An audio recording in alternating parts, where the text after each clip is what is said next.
Hi, YouTubers. Hi, hairlisters. Hi, Naturally Curly. Today I'm coming to you with a topic that has nothing to do with hair, but it's very important and it's near and dear to my heart, so I'm going to talk about it.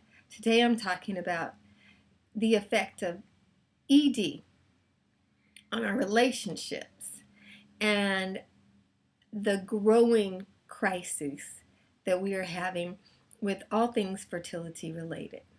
So, this conversation is about erectile dysfunction, also known as impotence.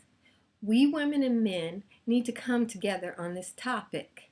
It's in our households, it's in our homes, it is a growing problem, and we need to come together and deal with it effectively, rationally, and talk about it. So, I recently went to a convention, and I noticed when I got there, we talked about everything. It was a women's convention. We talked about everything. We didn't talk about miscarriage, and we didn't talk about erectile dysfunction. So I felt like we're missing some very important things in our lives that cause a lot of pain and disjunction. So this is me talking to you, and I want response videos. I want other people who are willing to talk about this. First, I'm going to give you my credentials. I am not a doctor. I am not a medical professional. But I've been single a very long time, and I believe I've run into as many men with ED as some doctors. And I've run into them, the ones that probably have not mentioned it to their doctors. And they haven't mentioned it to me, but it has affected my relationship with them. And in memory of the men that I've encountered, the great men that I've encountered with ED, and the mistakes I've made because I didn't know what I'm telling you, I'm going to provide this information. Firstly, for the women, how do you recognize ED in your man? If you're dating a man and it's a lengthy period of time and he's not really expressed any desire to be intimate with you, this could be a sign that he has ED. It could be. Don't go by that. He might just not be interested in that type of relationship with you. He might want to be a friend. But if he seems like he's really interested in a relationship with you that would involve girlfriend, boyfriend, fiance, husband, wife, but he's not initiating any interest in intimacy, then consider that there might be an ED situation. Secondly, if when your man gets together with you and you guys are going through the starts of motions, he has a loss of firmness, a sudden loss of firmness, then that is a very clear sign of ED. Thirdly, if he initiates and then abruptly stops and you don't have a reason for it, that is a sign of ED. If he seldom initiates and just acts like he's just not that interested, that is a sign of ED. And if when you guys finally do get together, the encounters are very quick and it seems like he's on a mission and he's got to hurry up and get it done, that is a sign of ED. If you bring up the subject, you've read Cosmopolitan and you got some information and you just bring up the subject and he makes comments like, I didn't know you were interested. It seemed like you weren't that interested. Well, how come you didn't? Well, I just think that's too often. I'm just not. And makes it seem like you have some sort of a problem. You may very well be dealing with a man that is experiencing erectile dysfunction. Now, men, let me explain to you what's going through our heads as women when these things happen. Firstly, for the most part, we're not thinking of ED. It's not something that's in our concept. It's not put out there as what's actually going on with a man. What we're thinking is, you're not attracted to us. We're too skinny. That was what I would think. I'm too skinny. My hair is too short. Something's wrong with me. And to find out that, oh, and here's the biggie. We women also think you're seeing somebody else. That's what it is. It's not that you have a problem with ED. It's that you're seeing somebody else and you're putting in so much time over there that you don't have anything left when you come around me. So that's what we're thinking. And these sorts of thoughts can tear a relationship apart because you have a guy who's being defensive because he's hiding something that's embarrassing him, and you have a woman who's thinking that she's involved with a man who's not interested in her and cheating on her. Or we might think maybe you're not even into women, if that's the broader thing that's out there. Everybody's experimenting with all types of relationships, so we might consider that. But the one thing that we're not considering that should be on the table is what's actually going on, which is erectile dysfunction. Now, erectile dysfunction, this is the truth, is growing. It used to be considered something that would happen to men in their 50s. Now we fully expect men in their 40s to have these issues.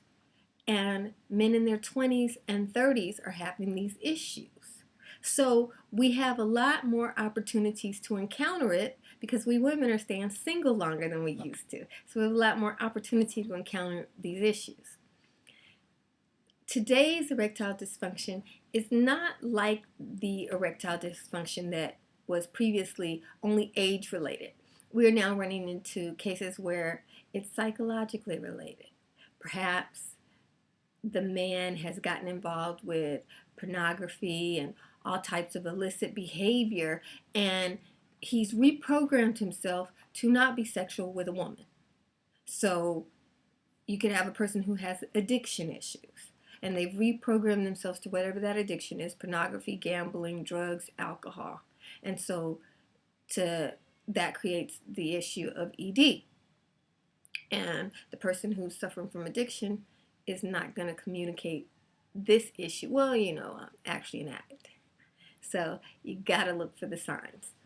The other reason why we have ED today is we have a lot of broken families and a lot of abuse that comes in our relationship with babysitters and mother or father not there, all of that. So we can have a lot of psychological problems. And when it comes to that intimate relationship, it can affect you. The most prevalent reason for the modern day ED is lifestyle. This is the one I really want to talk about. Our diet is causing us to lose our fertility. Our lifestyles are causing us to lose our fertility. If the man is in a high stress profession, he's running all the time with that profession, he has a lot of commitments to family and friends. They may not even be real, might just be ones that he's taken on. And in addition to that, he likes fast food, doesn't supplement or exercise, doesn't drink a lot of water. This is a cause of ED. And that is why it is trickling down from the 50s to the 40s, now to the 30s, and into the 20s. As the sedentary lifestyle starts earlier and earlier, men have less circulation at younger ages. It is necessary to have a large amount of circulation in order to have an effective function of all parts of the male body. And the body is selective, and it always concerns itself with survival. If you have any kind of health problems, if you have any kind of circulation, clogged arteries, that sort of thing, the body's going to work to save this man's life by presenting him with the condition of ED. So that brings me to another point. If you have ED at a young age, you might want to go see a doctor, check on your heart, check on those sorts of things, and find out if you have some real underlying issues. This is one of the main signs of underlying issues. And you might want to check your cholesterol and different things like that. And in spite of all those, if you're finding yourself at McDonald's and grabbing a Diet Coke while you hop in the car and drive 200 yards across the parking lot so that you don't have to walk it, this can lead to ED. Now, your doctor's not going to tell you this. I was bald. The doctor didn't tell me that I needed to make some lifestyle changes. This is something that the man and woman have to come together and determine on their own. We have to today with our medical society go back to our roots and deal with these issues. So this YouTube video is to open up that conversation, and I'm hoping that other people come forward with their own videos or comment below so that we can start to have this discussion. It's a real issue in our society, and if we think that Viagra, which increases heart attack risk and increases the ability of a man not to even be able to see in color, if we think that's our solution, we're wrong. It's not working. If we think that the other different treatments that have come out are going to be able to take over and stop and allow us to eat our junk food and not take our vitamins and not drink our water and have all kind of psychological problems and health diseases, get defensive, etc. We have to get beyond that. Had one of the men that I encountered or myself had this information earlier in my life, we might have gotten through it. I would have been willing if I was armed with appropriate information. So I really appreciate it if you would open up this discussion, whether it is something that you personally are dealing with or not. Just talk about it. Just talk about the issue so that it's out there for those individuals that do need to talk about it. Thank you, YouTube family.